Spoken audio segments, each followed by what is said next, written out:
Grace Millane was a young woman full of life and promise. Born on December 2, 1996, in Essex, England, she was the youngest of 3 children in a close-knit family. Her passion for travel and adventure was evident early on.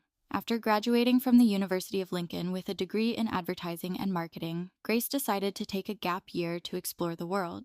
Little did she know this journey would end in a tragedy that would shock the world. Grace Millane's decision to take a gap year was driven by her adventurous spirit and a desire to see the world beyond the familiar confines of Essex, England. After completing her degree in advertising and marketing from the University of Lincoln, she embarked on what she envisioned as a transformative journey, one that would offer new experiences, cultures, and perspectives. In early October 2018, Grace began her travels with excitement and a sense of freedom. Her first destination was South America, a region she had long been fascinated by for its rich history, diverse landscapes, and vibrant cultures. Her itinerary included stops in Brazil, Argentina, and Peru, where she immersed herself in the local traditions, explored ancient ruins, and indulged in the culinary delights of each country. Grace's social media accounts were filled with vibrant images of her travels. Her Instagram showcased sunrises over Rio de Janeiro, lively street festivals in Buenos Aires, and breathtaking views of Machu Picchu. Each post radiated her enthusiasm and sense of wonder, capturing moments that reflected her zest for life and discovery. By late November, Grace's journey led her to New Zealand, a country renowned for its stunning natural beauty and welcoming people. She arrived in Auckland with a sense of anticipation, eager to experience the city and celebrate her 22nd birthday. For Grace, Auckland represented both a climax to her travels and a new chapter in her adventures. She checked into a hostel in the city's central area, a lively place that catered to young travelers. The hostel was a hub of activity, with fellow backpackers sharing stories and tips about their own adventures. Grace quickly made friends and joined various social activities, including group tours and pub crawls, which allowed her to explore Auckland's nightlife and meet locals and other travelers. During her first few days in Auckland, Grace enjoyed exploring the city's iconic landmarks such as the Sky Tower, which offered panoramic views of the city and its surroundings. She wandered through the bustling streets of Queen Street, visited the Auckland Art Gallery, and took leisurely walks around the picturesque waterfront. On the day before her birthday, Grace planned to treat herself to a special evening out. She had heard about the vibrant nightlife of Auckland and decided to explore it further. It was a time for celebration, and she was excited to experience the city's social scene. She updated her travel blog, sharing her excitement about the upcoming festivities and her plans for the evening. Grace's decision to use Tinder during her stay in Auckland was part of her quest to connect with new people and experience the city from a local's perspective. She was hopeful about meeting interesting individuals who could share their insights and possibly make her birthday memorable. Her profile on the dating app was candid and reflected her genuine personality, an adventurous traveler looking for new experiences. Little did Grace know that her decision to meet someone new on that fateful night would set off a chain of events leading to a tragic end. As she prepared for her night out, she was filled with the anticipation of making new connections and enjoying the vibrant atmosphere of Auckland. It was an evening that promised adventure and excitement, but it would soon take a dark turn, altering the course of her journey in ways she could never have imagined.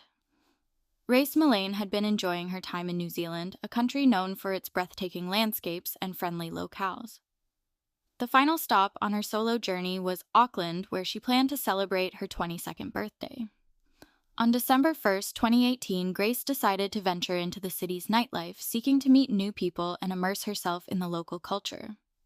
That evening, Grace swiped right on Jesse Kempson, a young man whose profile portrayed him as outgoing, fun-loving, and adventurous, qualities that resonated with her own spirit.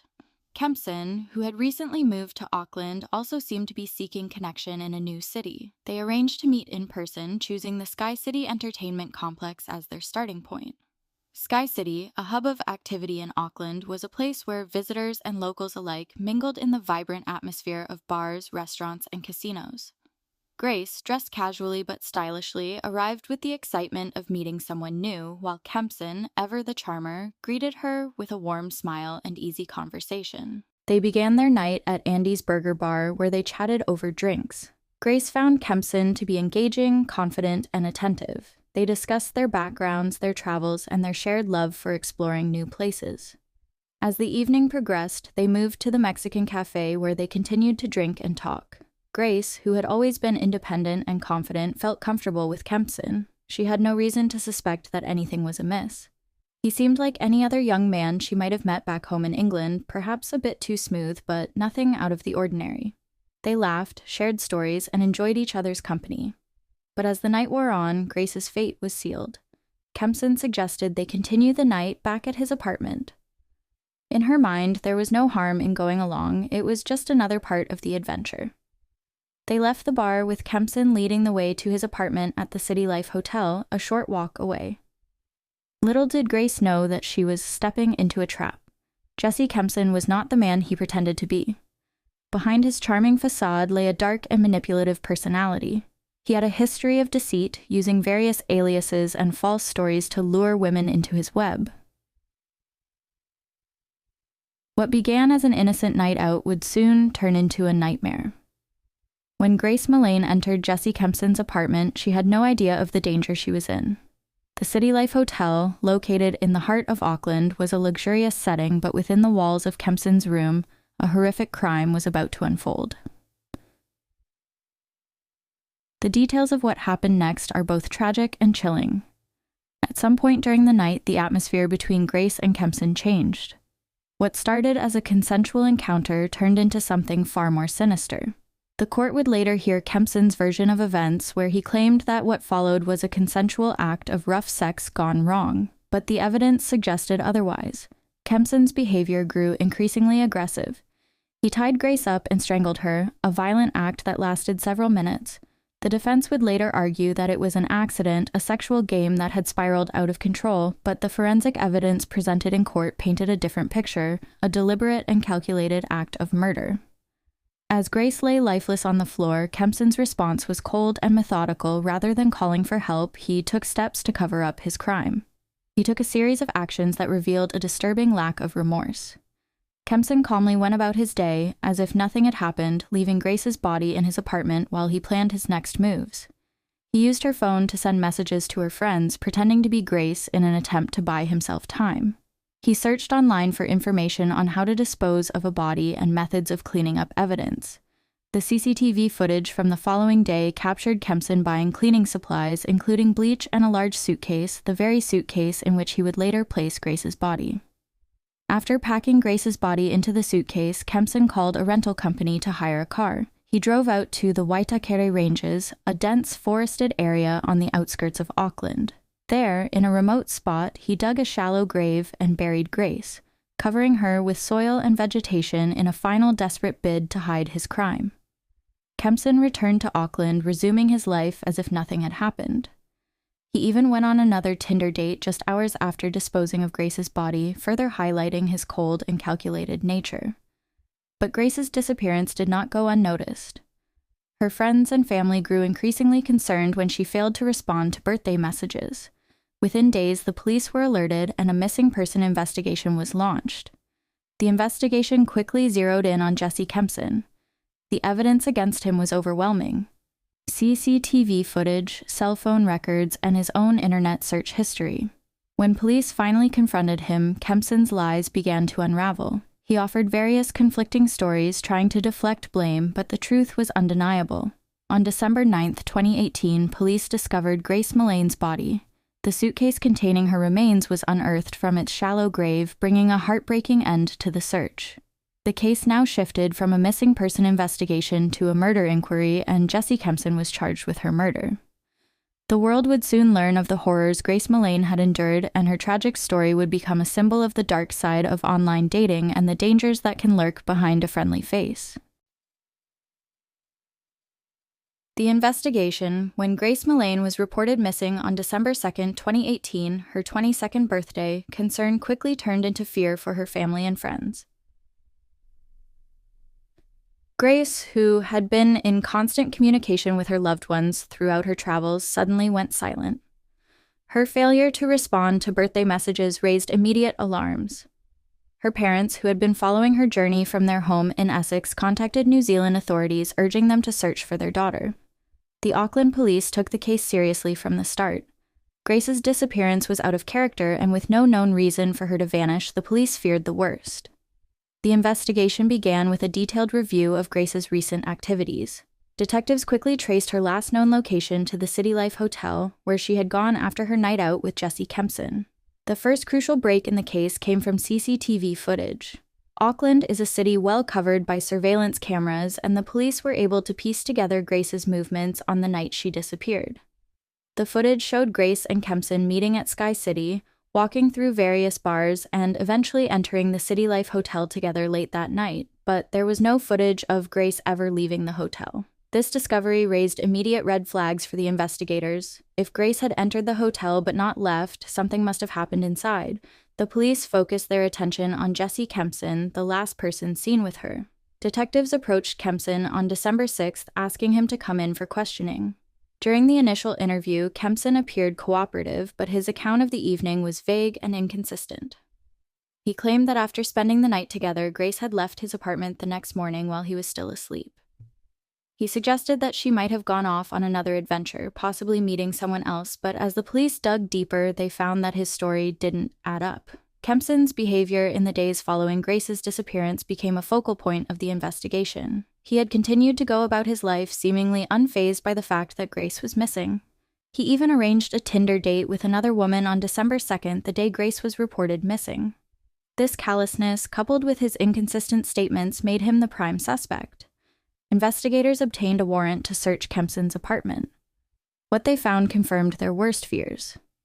Inside, they discovered traces of Grace's blood on the carpet, which had been partially cleaned but not entirely removed. The forensic evidence indicated that a violent struggle had taken place in the apartment. Kempson's internet search history further implicated him. He had searched for methods of body disposal, including terms like Waitakere Rand, quote, hottest fire, and flesh-eating birds. He had also looked up pornographic material related to rough sex and strangulation, casting further doubt on his claim that Grace's death was an accident. As the investigation intensified, police interviewed Kempson a second time.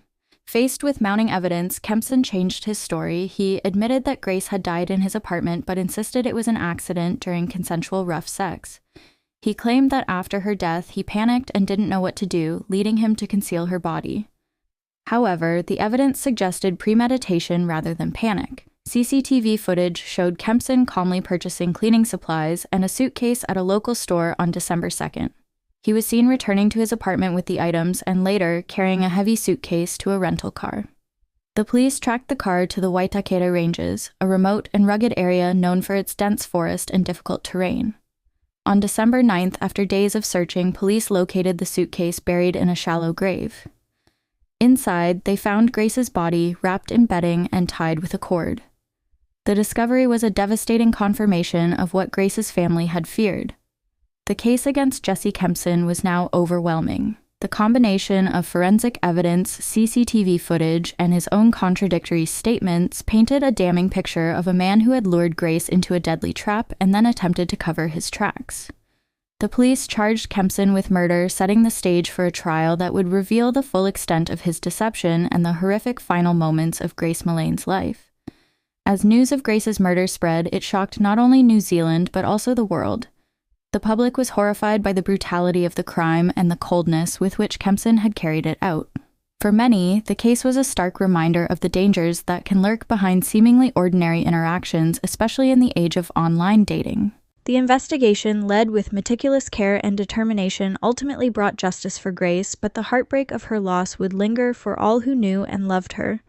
In November 2019, after a 3-week trial, Jesse Kempson was found guilty of Grace Millane's murder. The jury rejected his defense, concluding that he had deliberately strangled Grace to death. In February 2020, Kempson was sentenced to life in prison with a minimum non-parole period of 17 years.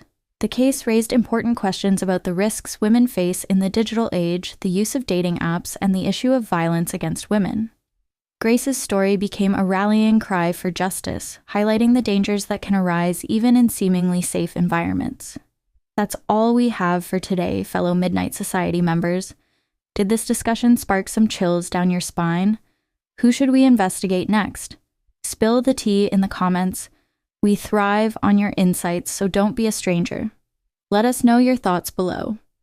And hey, if you enjoyed this chronicle, smash that like button and subscribe for more spooky explorations. Sharing the darkness is always encouraged, so spread the word by sharing this video. Until next time, keep those flashlights charged and your curiosity burning bright. Midnight Society, The Bradford Chronicles.